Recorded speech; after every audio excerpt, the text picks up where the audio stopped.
What is up, Earth's mightiest subscribers? It's Blerd without fear. Welcome back to the channel. Alright, today's video we're going to be talking about A.X.E, X-Men #1 by Kieran Gillen and Francesco Mobili. And in this video, I'm going to be breaking down how the Progenitor has judged the former Phoenix, Jean Grey, and why he's wrong. You can't see me, you Stevie, wondering how I reach more evolutions than Evie and make it look easy. So let's not stand on ceremony. The bulk of everything we're going to be talking about with this issue is going to hinge on Jean Grey. That's what this tie-in issue of A.X.E Judgment Day is all about. It is about the judgment of Jean Grey, weighing up the sins of her past versus everything else that she's done in life. And what I definitely want to say here is that while I will not stand on ceremony here about what happened with Jean Grey's judgment, her judgment by the Progenitor was negative. He found her unworthy. And the thing I really want to harp on here is that the Progenitor is really judging her, not necessarily for her entire life, but for one thing, he is judging her for the destruction of Debari 4 that took place in 1980's X-Men #135. This is when Jean, in a fit of Dark Phoenix rage, flew through a star system and burned all of its inhabitants alive, resulting in the death of billions of lives. The Progenitor is saying that, while yes, you have done this, yes, you have done that, you've done all of these amazing things, nothing can take back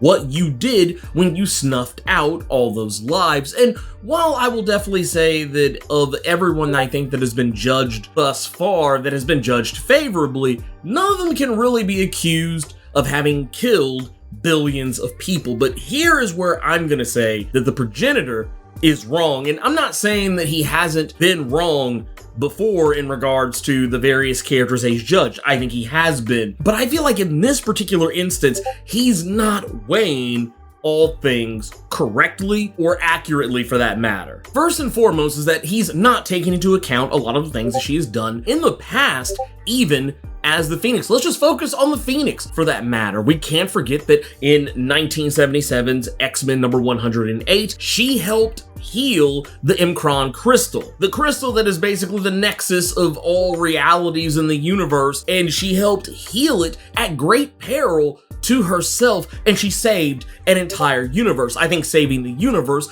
definitely outweighs killing billions of people if you saved trillions, if not quintillions more than that. I mean, yes, I'm not trying to say the ends justify the means or anything of that nature. I'm not saying that she was right for doing what she did, but the thing is, we also can't forget that Jean wasn't in her right mind when she did that. Now, I will admit, yes, if you go through the Phoenix, Dark Phoenix saga, what have you, you'll see at various points before the Dark Phoenix ever actually emerges in that saga that there are points where Jean does seem to have a darker nature about her, that there is something that is kind of lying in wait, just laying just under the surface of the water, or fire in this case, waiting to strike. And it does happen, but a lot of this is actually not her fault. In 1980's X-Men #132 and 33, Mastermind of the Hellfire Club had manipulated her mind, twisted and warped her psyche into an alternate version of herself, actually bringing the Dark Phoenix closer to the surface, twisting her mind and turning her into what she would ultimately become, and that is the Dark Phoenix. As a matter of fact, when she destroys Debari 4 in X-Men #135, it's shortly after Mastermind has done this to her. So yes, Jean was not entirely in her right mind, and I know there have been stories over the course of her publication history that have kind of played with the idea of whether she knew what she was doing, didn't know what she was doing, but I have always kind of lived by the idea that when you have another entity living within your body and you do some crazy shit, you're not exactly fully responsible for it, especially with the idea of a cosmic entity the level of the Phoenix. And one of the things I mentioned earlier where Jean tried to make a case for how she's actually saved more people than she has ever killed, something I feel she should never have had to justify in the first place, is that during Jerry Duggan's X-Men #12, when she helped liberate Game World from Cordyceps Jones, she saved billions of worlds from enslavement. They even made a point of it in Jerry Duggan's X-Men number 12 that she has officially saved more lives than she has ever destroyed, that she had finally made up for all the lives she took during the Dark Phoenix saga. And while the Progenitor tried to minimize this by saying that, oh, well, the X-Men could have done this without you, I actually would make an argument that they couldn't. The problem with that situation is that Cordyceps Jones had the X-Men's number. It was only thanks to Jean's telepathy, and also with the combined efforts of Rogue coming in after the fact, copying Jean's abilities and helping take down Game World. So yeah, one can make the case, no, they couldn't have done it. He even tries to use Cyclops' words against her, talking about how, oh yeah, she was scary, you should be more worried about my wife, that Jean Grey is this force to be reckoned with, and I feel like the Progenitor took Cyclops' words the wrong way. He refers to her as being a red dragon, that Cyclops is sleeping next to a red dragon, which means this is dangerous, that he is flirting with disaster. But here's the thing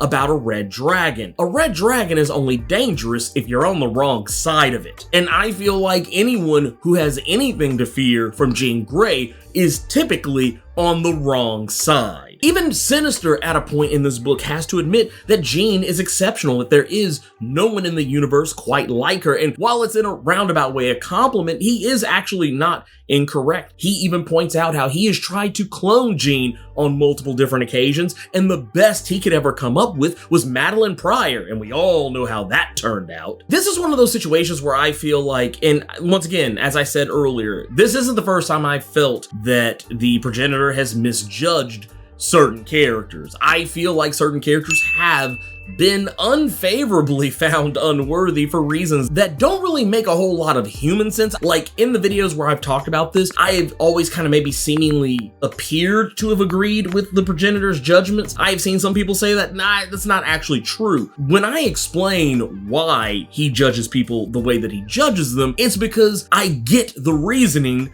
behind why he judged them that way. Doesn't mean I agree with it. I can find a way in my head to rationalize why the Progenitor, based on the rules he's laid out, why he sees things the way he sees them, but this is one of those scenarios where this actually defies even his own logic and makes him even more of a hypocrite than he's already been up to this point. And I feel like that is actually the point, that as I've said before in videos that have come out and videos that have yet to come out that I'm still working on, there are moments where I feel the Progenitor is just flawed. The same as I said in the video for A.X.E. Avengers number 1, that he is a part of a flawed system. He was created off the DNA of Tony Stark and the religious beliefs of Ajax and Makari of the Eternals, as well as the engineering of Phastos of the Eternals and Mr. Sinister of Krakoa. He comes from flawed stock. No matter how good their individual efforts and intentions are, at the end of the day, he's still fallible because he's not a naturally occurring god. Even naturally occurring gods are fallible, but man-made ones, most certainly. Because we have seen where there are characters who he specifically calls out as saying that, yes, it's your intentions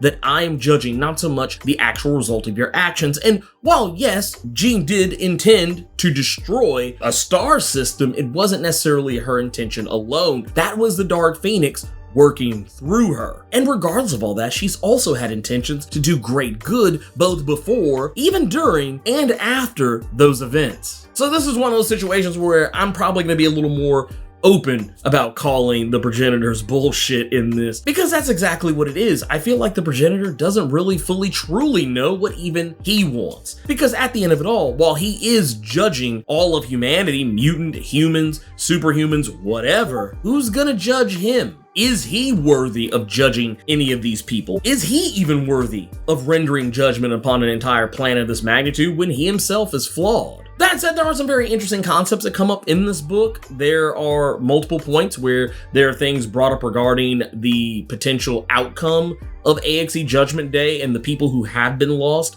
how they could potentially be brought back. Stark muses that the Celestial could just bring them back. That's kind of the thing I have mused, and it's even kind of hinted that that will very likely be the case. Sinister even makes a point about how, and this is more, I think, directed at the people who think that it's an unlikely outcome, because if the Five can just resurrect mutants, then why couldn't a Celestial God do the same thing in mass? It's one of those deals where it's like, it's comic books. I've seen a lot of people try to put, I guess, real world human logic on certain aspects of the story. And it's like, you still got to remember, while yes, there are some things you can do that with, there are a lot of things in this comic that you can't, because make believe. I also love the amount of respect that is put on Jean in this, because while yes, she is judged unfavorably, and also I think even more interestingly that she's being judged by the broccoli people who were of that planet. And yes, they were just always referred to as the broccoli people. I think they actually have a name now, but the original name of those people is literally, they were just referred to as the broccoli people. But that's who she's judged by. She's judged by the alien race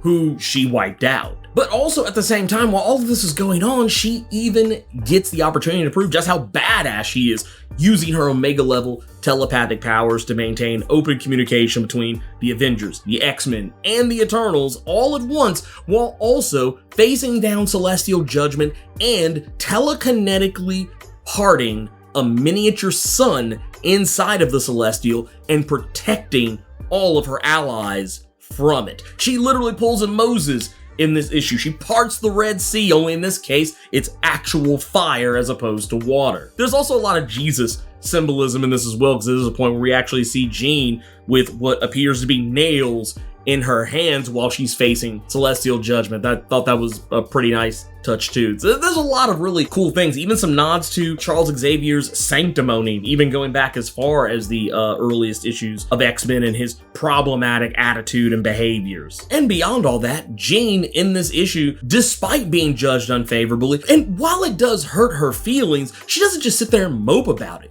She stands up, or rather levitates up, and is ready to kick some ass, even vowing to take down the Celestial at all cost. Anyways, despite my disagreeing with the Progenitor, I still really enjoyed this issue. I love any issue that puts respect on Jean Grey's name, because while some people may not find her as the most interesting X-Man character, I think she actually is a pretty awesome X-Man character. I still have a preference towards, when it comes to telepaths at least, towards characters like Emma Frost, but yeah, I get it. I totally get why people love Jean Grey, and I love her as a character as well in this book, while yes, it does damn her for those past sins, which I feel are incredibly unwarranted, especially when weighed against all the good she's done just across her entire lifetime. I feel like one sin, even if it's a huge one, shouldn't damn a person for forever, at least, you know, in this case. It kind of reminds me of this old joke that I heard as a kid once, and it's always stuck with me, that there was a guy named Joe the Chimney Sweep. He was the best chimney sweep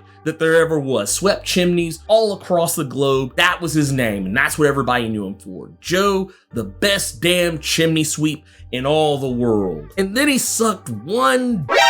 Now he's Joe the sucker for the rest of his life. That's kind of what I feel like just happened to Jean Grey. At least in regards to just being judged solely for one thing she did as the Phoenix. But anyways, if you want to see more awesome videos about Jean Grey, check out both of these videos here. And in the meantime, let me know what you thought about A.X.E. X-Men #1. Do you agree with her judgment? Yes or no? I don't know. You tell me. Keep it plus ultra and sound off in the comments.